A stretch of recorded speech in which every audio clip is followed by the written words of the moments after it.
خب بریم سراغ بحث برنامه‌ریزیمون. ببینید این لیوانمه، هیچ هدف خاصی ندارم، فقط می‌خواستم پوزشو بدم، اینجوری کج گذاشتم تو فیلم بالا بیافته. اینم که خروسمه و من یه بار البته نوشتم همه اینا دیدم خیلی طول کشید، دوباره دارم فیلم میگیرم که کوتاه‌تر بشه بتونید استفاده کنید. خب ببینید ما وقتی می‌خوایم برنامه‌ریزی کنیم اولین اشتباه اینه که بچه‌ها از صبح شروع میکنن. نه، شما باید از شب قبلش شروع کنید. من میگم طرف 12 شب خوابیده باشه، خب 6 ساعت نیاز به خواب داره، دیگه 6 صبح باید بیدار بشه. یعنی معمولا بین 6 تا 7 صبح داوطلب ما باید بیدار بشه. خب ما میگیم وسطشو میگیریم که مشتریشیم 6 و نیم. شما اشتباه دومتون کجاست؟ میگم کی بیدار میشی 6 و نیم، کی شروع به درس گذاشته میگه 6 و 45 دقیقه. میگم مگه رباتی تو؟ میگم سگ که دنبالت نکرده. شما تا بیدار بشی یه روتین صبحگاهی داشته باشی، صبحونتو بخوری، کرماتو بزنی. بعضی از دوستان خب پوستشون حساسه، همه قیافشون شبیه من چنگیز سکسیبیل نیست، نیاز دارن بالاخره روتین صبحگاهی خودشون انجام بدن و برن جلو. آره دیگه میشه چقدر؟ تقریبا بین 30 تا 45 دقیقه. حالا 30 رو 1/2 می‌نویسیم 45 دقیقه. یعنی مگه 6 و نیم شروع بکنیم 7 تا 45 دقیقه داستان تموم میشه. اشتباه سوم تو برنامه‌نویسی. تا اینجا 3 تا اشتباه شد. طرف 7 و ربع تموم میشه، 7 و ربع نوشته شروع کارش. عزیزم، قشنگم، قناری، شما 7 و ربع تموم میشه، کجا کار تموم میشه؟ یا تو حمام، یا توی سرویس بهداشتی، یا میز صبحانتی، خب، یا سفره نشستی. یه ربعی لازم داری بیا کتابتو وا کنی، دفترتو وا کنی، بری جلو. اینا خیلی مهمه تو کار و تاثیرگذار. پس شروع شما باید کی باشه؟ شروع شما باید 7 و نیم باشه. یه ربعی بین این داستان فاصله بندازید. بازه‌های درسی چقدر باشه؟ من به نظرم 60 دقیقه خوبه، ولی بعضی دوست دارن 90 دقیقه باشه. من توصیه‌ام الان 60 دقیقه و 15 دقیقه استراحت بینش است. که حالا ببینید من اگه بیام بازه‌های 90 دقیقه‌مو بنویسم، خب یعنی از 7 و نیم که اینجا رسیدیم بهش بخوام شروع بکنم، بازه‌های 60 دقیقه‌مو 1 2 3 4 تا 1 ساعت بخوام برم، با 15 دقیقه استراحت بینش 7 و نیم شروع کرده باشم، 12 ربع تموم میشه. خب ببین، یه بازه 15 دقیقه، دو بازه 15 دقیقه، سه بازه 15 دقیقه، چهارمی رو بعدش دیگه 15 دقیقه اشتباهه. چی درسته؟ من میگم وقتی شما 3 تا بازی یا 4 تا بازی درسی سنگین داری، بعدش حتما یه استراحت تو پل بکن. خب 12 رو تایم خوبیه که یا من برم سراغ نهارم، یا برم سراغ نمازم، عبادتم، یا چه میدونم استراحتم، و یه ریکاوری فکری جسمی درست درمونی انجام شده باشه. لذا یه 2 ساعت رو من توصیه‌ام اینه فعلا الان این موقع سال بذارید برای داستان نهار و نماز و این داستان. خب کی میشه؟ 2 ربع. کی شروع میکنم؟ 2 و نیم تو برنامه. چرا؟ اون یه ربعی که سر صبحم توضیح دادم.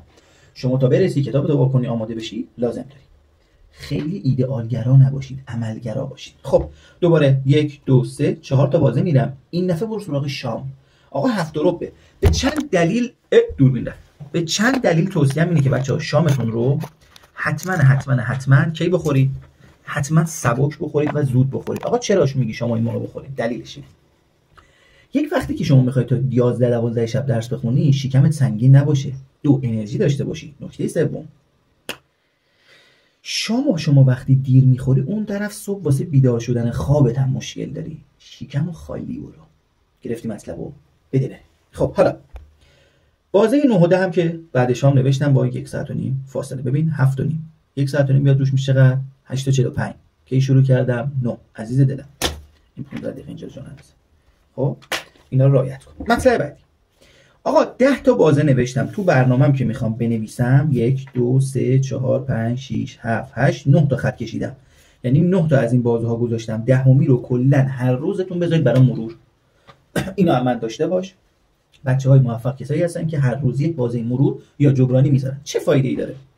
مرور که بعدش مشخصه، اما جبرانی داستانش چیه؟ عزیزای دلم، شما اگر یه وقتی یه اتفاقی برات بیفته، یک بازه درسی از بین بره، کل روزت رو از دست نمیدی. چرا؟ چون میگی من ته شب 1 ساعت اضافه دارم برای جبران.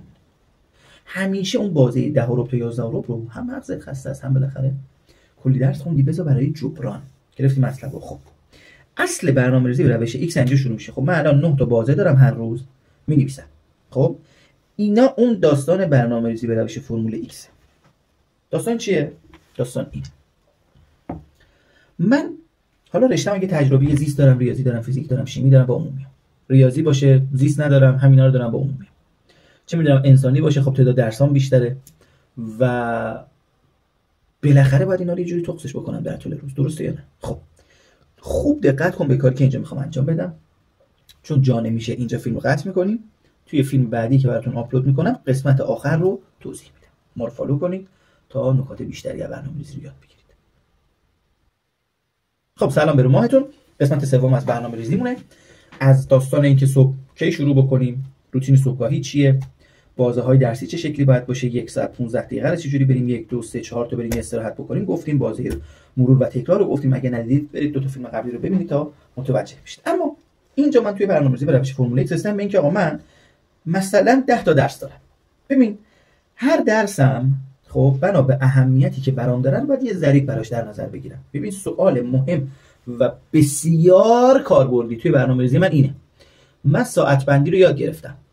تایمای خالی من مشخص کردم، اونا رو دارم استفاده میکنم. چون این واسه کسی که صبح و شب خالیه، جلسات بعدی برنامه‌ریزی میکنیم برای کسی که نصف روز مدرسه است. خب خوب شد. یا سر کار. من چقدر زیست بخونم و چرا اونقدر باید زیست بخونم؟ مثلا طرف میگه من هفته‌ای 10 ساعت زیست میخونم. ازش میپرسم چرا 10 ساعت؟ میگه خب چند ساعت؟ میگم 9 ساعت، 11 ساعت. میدونی جوابی نداره بده. یا مثلا طرف رفته پیش مشاور، یا مشاورم یه برنامه من داده. یعنی چی؟ یه برنامه تو مگه دیواری؟ باید بفهمی داری چه کار انجام میدی. خب گوش کن ببین اینجا رو. من میام متناسب با هر درسی یه ضریبی رو واسش تعریف میکنم. این ضریب از تاثیرش تو کنکور میاد، تاثیرش تو امتحان نهایی میاد و یا سختی اون درس برای من میاد. مثلا اگه درس یک من زیست باشه من بهش ضریب 10 رو میدم. درس دوم اگه شیمی باشه بهش 9 رو میدم. حالا مثلا بچهای انسانی، بچهای ریاضی متناسب با درسایی که خودشون دارن ضریب بدم. من میشم 1 درس 2. درس 3 و 4 مثلا برای من ضریب جفتشون 7. درس 5 مثلا ادبیات واسه بچه‌های ریاضی تجربی، تاثیرش هم تو نهایی زیاده، من بهش ضریب 4 میدم. 6 عربی 3 میدم. 7 مثلا دینی 2 میدم. 8 مثلا زبان 2 میدم. 9 و 10 هم 2 تا درس دیگه دارم که خیلی سنگین نیست. بهشون ضریب 1 میدم. خب آقا این ضریبا رو جمع کنیم. 10 و 9 و 7 و فلان و این حرفا میرسن به 46. خوب دقت کنید. میرسن به جمع ضریب چقدر؟ 46. چند تا بازه دارم؟ 7 9 تا 63 تا بازه دارم. من اینو اگر تقسیم بر این بکنم میرسم به ضریب x 1/3. 1/3 1 و 3 دهم. خب یعنی چی؟ یعنی اون برنامه‌ریزی به روش فرمول ایکس من اینجا اینه. آقا مبدعش من نمیگم من بودم، ولی به جرئت میتونم بگم اولین کسی که تو ایران اینو باب کرد من بودم. یعنی حداقل حدسم اینه.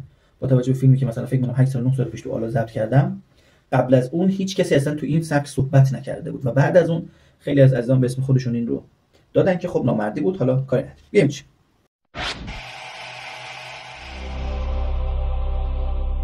برنامه‌ریزی به فرمول ایکس رو میخوایم یاد بگیریم. 3 پارت اصلی داره: محاسبه زمانهای خالی، 2 بودجه بندی، هر درس رو چقدر باید بخونیم و از کجای اون درس باید مطالعه کنیم، 3 پازل کردن. اینا رو تو هم دیگه چفت میکنیم. من 1 و 3 دهم به ضریبم رسیدم. یعنی چی؟ یعنی تعداد تایم درسی که دارم، تقسیم بازه درسی که دارم، تقسیم بر ضرایبی که اهمیت هر درس شدم به 1. خب 10 ضرب در 1 ممیز 3 میشه 13. 9 میشه 11 و 7 دهم. 7 ضرب در 1 ممیز 3 میشه نمیگم اونو نمیگم، میگم 1 ممیز 3 بمیری اونو نمیگم. خب میشه 9 و 1.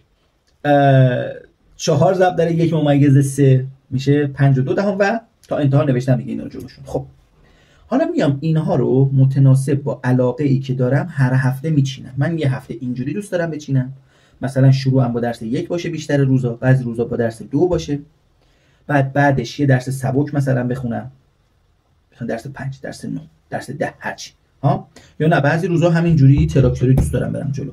ببین چینشش دست خودته، ولی توصیه من اینه آخر مسیرت رو حتما درسای سبک بذار، درسای سنگین تو 2 بازه‌ای برو و بعدش یک درس سبک بخون. این کاری که انجام بدی متوجه میشی که چقدر درس خوندن جذاب. هر سوالی داری میتونید تو کامنت بپرسید و جلسات بعدی اگر خوب استقبال بشه برنامه‌ریزی برای کسایی که مثلا نصف روز مدرسه هستن رو هم میذارم.